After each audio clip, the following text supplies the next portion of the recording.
Hello friends, இன்றைக்கி delicious ஸ்வீட்டான ஷாக்கி துக்குடா எப்படி பண்ணுறதுன்னு பார்க்கலாங்க.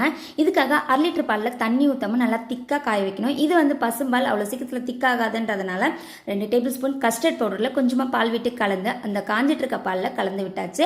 அதுலேயே 3/4 டம்ளர் அளவுக்கு சக்கரை போட்டுட்டு 2 ஏலக்காய் தட்டி போட்டு கொஞ்சமாக நட்ஸையும் பொடிப்படியாக கட் பண்ணி போட்டு திக்கானதுக்கப்புறம் இறக்கி வச்சுட்டேன். இன்னொரு பாத்திரத்தில் 1 டம்ளர் அளவுக்கு சக்கரை போட்டு 2 ஏலக்காய் தட்டி சேர்த்து ஜீரா பதம், அதாவது பிசுக்கு பதம் வந்ததுக்கப்புறம் அதையும் எடுத்து ஒரு ஓரமாக வச்சுட்டு பிரெட் ஸ்லைசஸ் எடுத்து கார்னர் கட் பண்ணிட்டு கிராஸாக ஒரு கோடு போட்டுட்டு நல்லா காஞ்சிட்டு இருக்க எண்ணெயில் பிரெட் ஸ்லைசஸை போட்டு 2 பக்கமும் நல்லா பொரிய விட்டு எடுத்துட்டு இப்போ அசம்பிள் பண்ணிடலாம். ஃபஸ்ட்டு சுகர் சிரப்பில் டிப் பண்ணி எடுத்து ஒரு பிளேட்டில் அழகாக வரிசையாக அடிக்கிட்டு மேலே ரெடி பண்ணி வச்சுருக்க ரெபடியை ஊற்றி மேலே பொடிப்படியாக கட் பண்ண நட்ஸையும் தூவி அப்படியே ஒரு 10 நிமிஷம் கழித்து சாப்பிட கொடுத்தீங்கன்னா அவ்வளோ டேஸ்ட்டு சூப்பராக இருக்கும்.